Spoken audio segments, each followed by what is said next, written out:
Welcome everyone to Mendeley Save It Cited. I'm Janice Masud-Paul. I'm the Librarian for Health Sciences Research.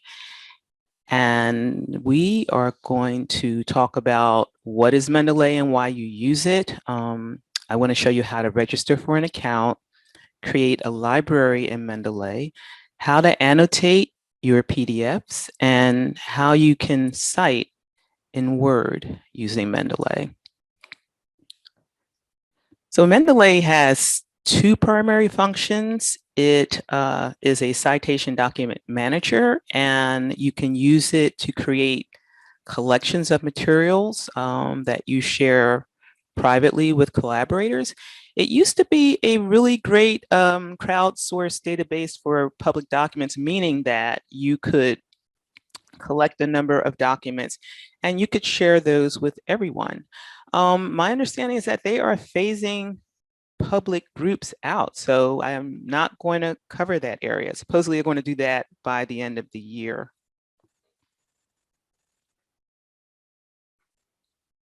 So why would you use Mendeley?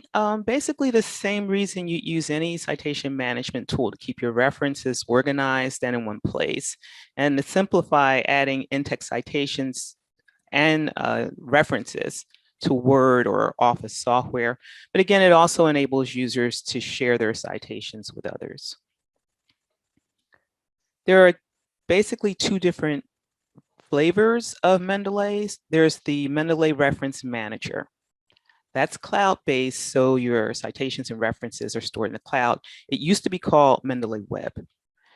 And then there's the Mendeley desktop version. That one stores your citations and references on your device. There are free versions of Mendeley as well as premium versions. Now, Drexel doesn't have an institutional account for Mendeley like we do for EndNote. So you can get a free version called Mendeley Basic, and that could be desktop or cloud-based. It provides you with 2 gigabytes of storage for your personal library. And if you happen to create private groups that you're sharing with, that 2 gigabytes storage is shared across all of those groups. It also allows you to create a single private group for up to 2 other members. Now, this changed recently because I think they used to allow you to include up to 25 members, but they sort of scaled that back somewhat. If you need more storage, you have the option of getting a premium plan that starts at about $5 a month. And it also starts with 5 gigabytes of storage with opportunities for getting more space.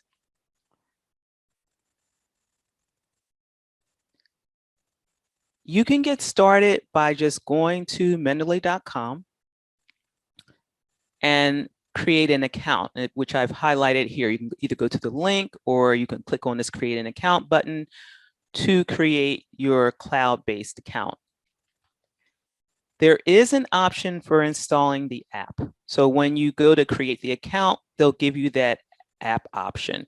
And basically what this does is installs the app for the reference manager on your device. It is still giving you access to materials in the cloud, though it's not the same as the desktop.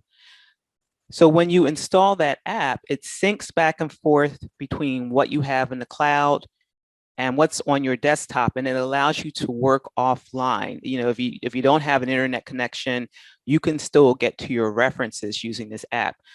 I tried downloading that a couple of weeks ago, and then I tried again, more recently, and it sort of gets stuck in this. I don't know. It keeps trying to sync, and it just kind of gets stuck in sync hell. And so I took that reference manager app off of my desktop, but I can still easily log in using any browser into my Mendeley cloud-based version. So it's perfectly fine. In addition to the app, you also get the option to download the desktop software, which will let you actually store your references on your desktop. And again, that works well also. So once you install the reference manager, you'll see a library. It won't necessarily look like this because I have documents already in my library. But after you've installed either the reference manager or the desktop version, I recommend that you install something called the Mendeley Web Importer. This gives you just one more way of pulling references into your library. There are already like 4 or 5 different ways. You don't necessarily need this, but it does work really well, especially for open access documents. And then you probably want to install this Mendeley Site for Microsoft Word. Now that's a tool that allows you to work with Word to install in-text citations and references. If you've used the desktop, you're probably familiar with the Mendeley plugin, and that's mostly for working with the desktop version. So if you're going to be working with the reference manager, or you're going to be working with even the desktop version, it's not a bad idea to use this Mendeley site. To just go ahead and install that. And I believe it is the only one that will let you work with Office 365 Word. So pretty easy install. Oh, one more thing to mention about this. This is currently in beta. My understanding is that they're going to eventually phase out that desktop plugin. So again, you probably want to install it and you have the desktop plugin if you're working with the desktop version, sort of as a backup.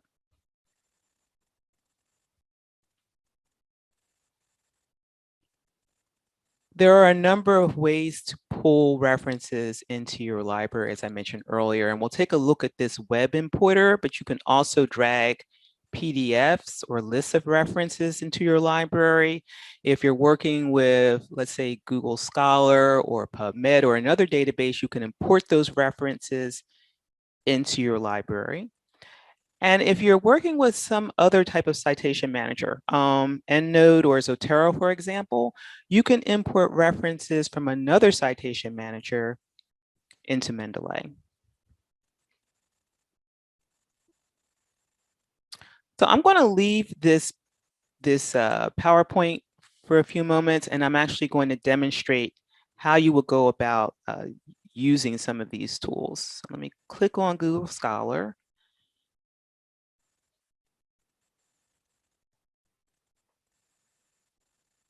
Okay, so here's Google Scholar, and I'm going to do a search for COVID-19 and how it's affected by, or excuse me, how the built environment is affected by COVID-19. And I also already opened a tab to Mendeley. So again, I can get to my reference manager from any browser. I logged in, and I'm going to open my library.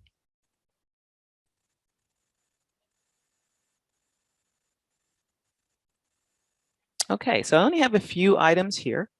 Let's go back to Google Scholar.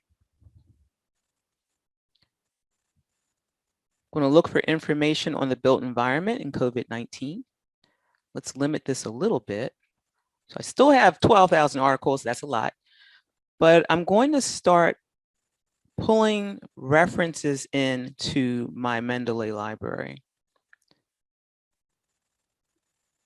The first way to do that is to try the web importer. So I'll just click on this little icon up here. And it takes a moment to open the web importer. But it will start to pull references from off whatever page you're on. Usually it'll upload about 15 or so or 10 references at a time. And it allows you to decide which references you might want to include in your library. So I'm just going to kind of randomly select the first few.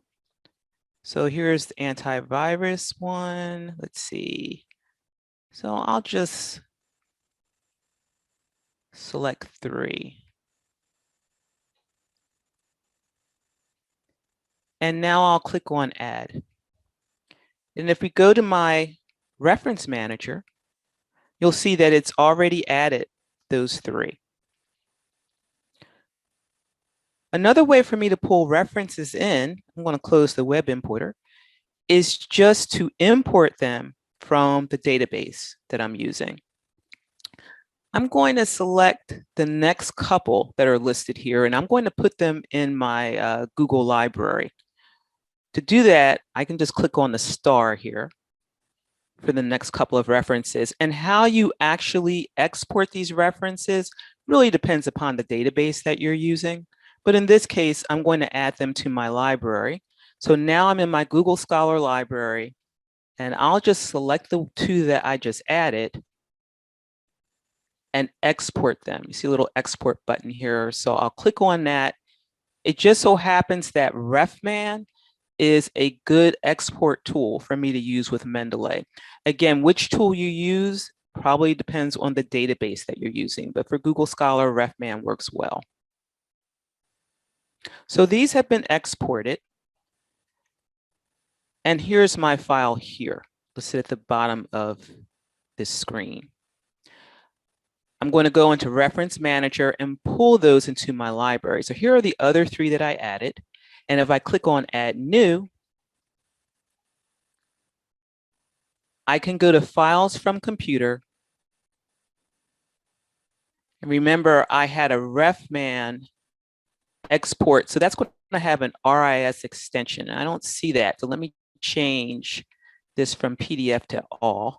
There we are. Here's what I just exported. I'll open that and it should pull it in to Mendeley. So let's see what's happening here. Oh, okay, here they are right here. Couple of other ways to pull in references. Again, you can just drag a PDF in. So if I have a PDF, I'll just click on Open New, look for a PDF file. Let's see, here's one here on COVID. Click on Open.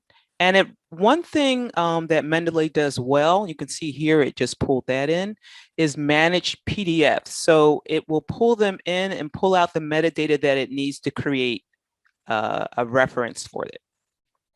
The last way to pull items in that I'm going to demonstrate is to just manually do it. So I'm going to click on Add New and add a manual entry. So if I had a citation, I could just type in this information. So the article title and authors and whatnot. But probably the fastest way to do this is to use a DOI. So I have a DOI on this page. And I'm going to copy and paste that into this field. You can see it automatically strips the information from the reference based on the DOI. I just want to double check and make sure everything is okay, and then click on Add Entry. So now I've got like 6 or 7 different citations that I've added to my Mendeley library. I don't like the idea of having these references here with no organization because it makes it harder to find. So I'm going to create a collection for it. Now notice I already have a couple of collections here, but I want to organize these and pull them into a different collection called Built Environment. So I'll click on this new collection.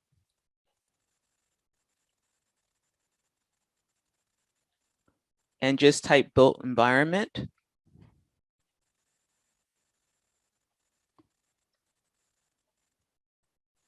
And now that I have my collection, I can select all of the articles that I want to include in that collection. I think I have one more here. Yes. Okay. This is what I want to include. I'll go to Organize and add them to the Built Environment collection. And this helps me to keep everything organized in one place. So now it's not adding it. So let's see why. I've got these selected. Nope. Let's try one more thing. Sometimes I find that I have to make sure things are synced up. All right, so they're synced.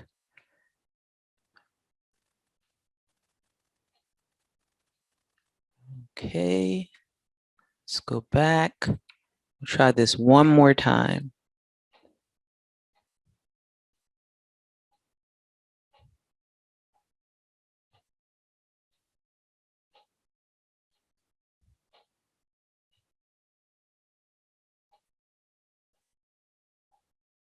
Okay, that's much better. So now all of these are in my built environment collection. And once I have them a little bit better organized, there are a number of things I might want to do with these citations. So for example, I could annotate the citations that I have here.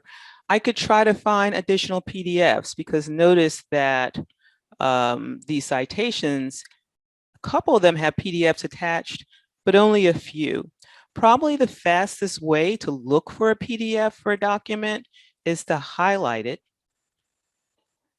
And then in the info section is where it's going to give me detailed information about that citation. But if there's an opportunity for getting a PDF, I'll see that option listed here. Typically, you're going to see this if it happens to be an open access article. So when I click on PDF, it's a little pokey today, I notice, but what it should do, oh, here we go, is start to load that PDF.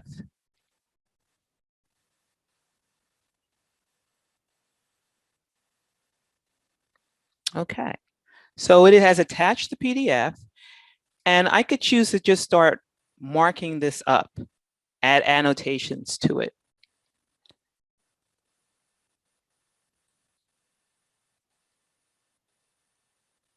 So this allows me to highlight an area.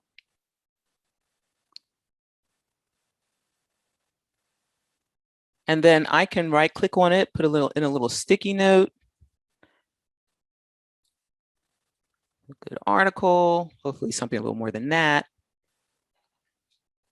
And maybe a second area here. And I'll just highlight that one and maybe with another little comment.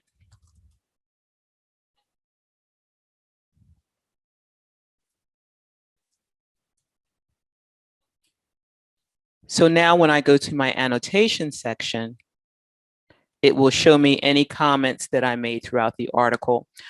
There's a new tool called the Notebook in Mendeley, and I think this is only in the reference manager. I don't think they have it in the desktop version yet, but this allows you to actually make notations regardless of the article. In other words, you don't have to be connected with the article itself to do that.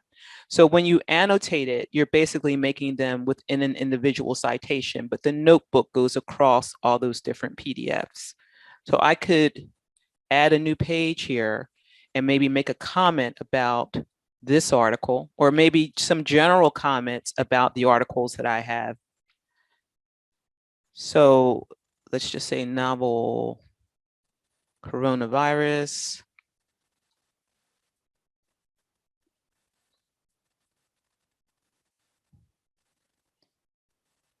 Make some comments.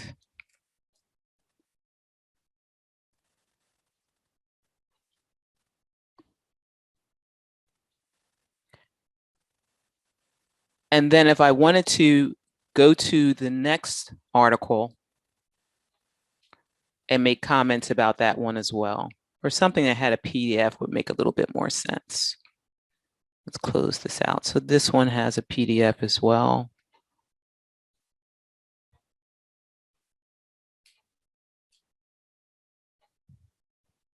And I can actually copy and paste information to add in my notebook. It's probably a little bit more than I wanted to highlight. Let's go back to the notebook.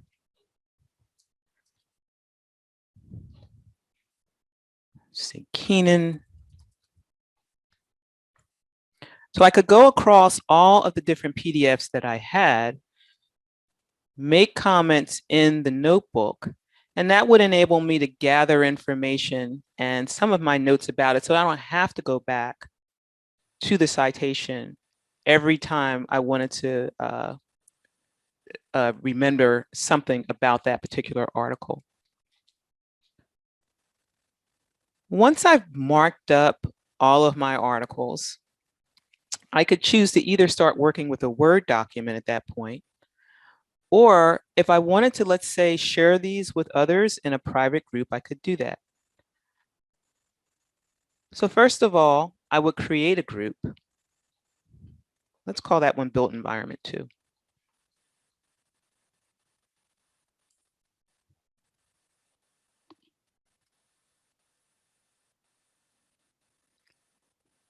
And I can add those articles to my private group. And the advantage of doing this is that it allows you to email these, not just the citations, but also whatever references that you, or PDFs that you had attached to whoever is sharing your group. If I right click on this, let's highlight it first. Oops, I need to be in the group to do that. I can manage the group and add email addresses of people who I want to share it with. Now, I know this says 25, but everything I've been reading says that if you have the free version, you can only add 2 other collaborators to your group, but they will be able to mark up the PDFs that you had that you're sharing in your private group as well. So you all can actually work on citations together as a group. Once I email this, let me hop back to the PowerPoint.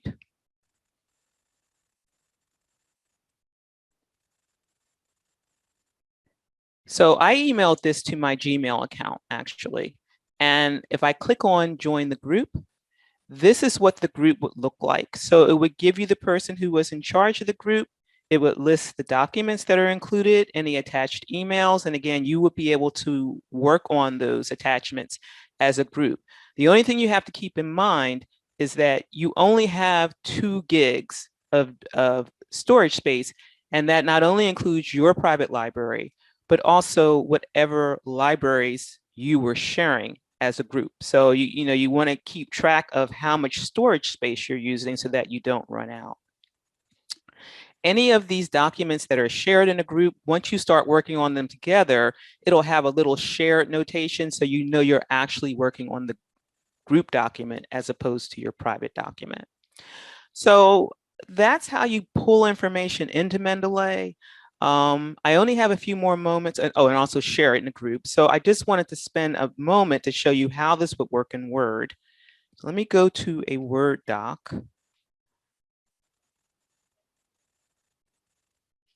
And this is the one where I pulled the DOI a few moments ago.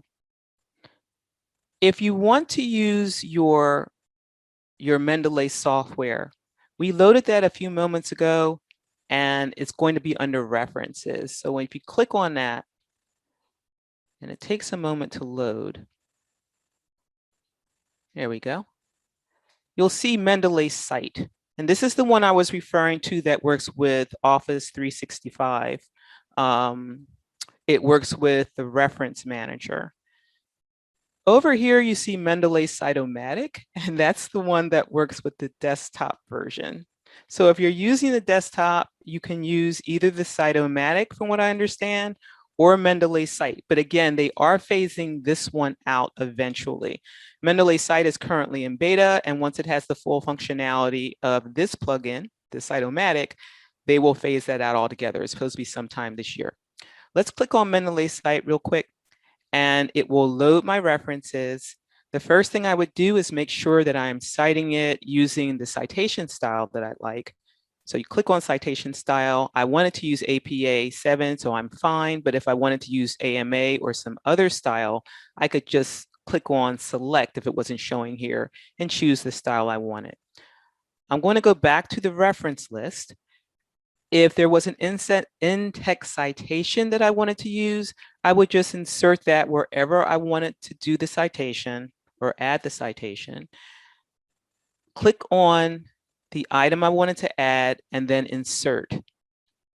You can insert more than one reference if that applies to the text. So to do that, you can just click in the same area and add your additional citation. So now I have both citations here. If you are working with direct quotes or there's something where you have to tweak the citation a little bit. So here's a direct quotation here.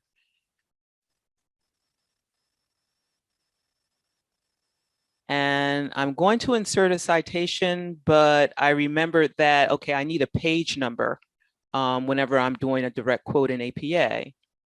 So I could go back to the citation to add the page value. Let's say it was page 12. This is also how, if you were citing and you had the author's name and all you needed was the year, you could suppress the author's name. You could work with prefixes and suffixes if you needed to, just by clicking on the citation and then making the appropriate change. We still need the bibliography, and unlike EndNote, it doesn't automatically do it. So I'm just going to put in references here and then put the cursor where I want my bibliography to show up. Click on Insert Bibliography, and here we are.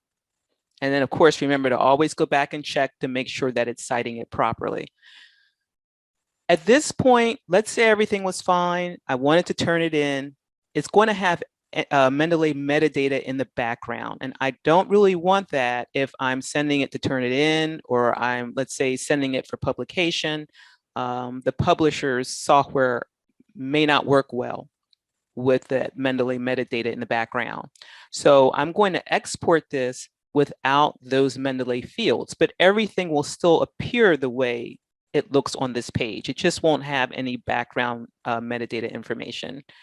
I'll click on Export Without Fields, rename it with some kind of naming convention so I know it doesn't have that Mendeley data in the background. So I could call it something like Mendeley Final or whatever. Save it, and now that's the copy that I would send out. Just always remember to keep your original that has those Mendeley metadata in the background, because if you need to go back and do some editing, you want to edit on that working copy. You don't want to edit on your final copy. So I went through that pretty quickly. I'm going to stop sharing and find out if you all have any questions.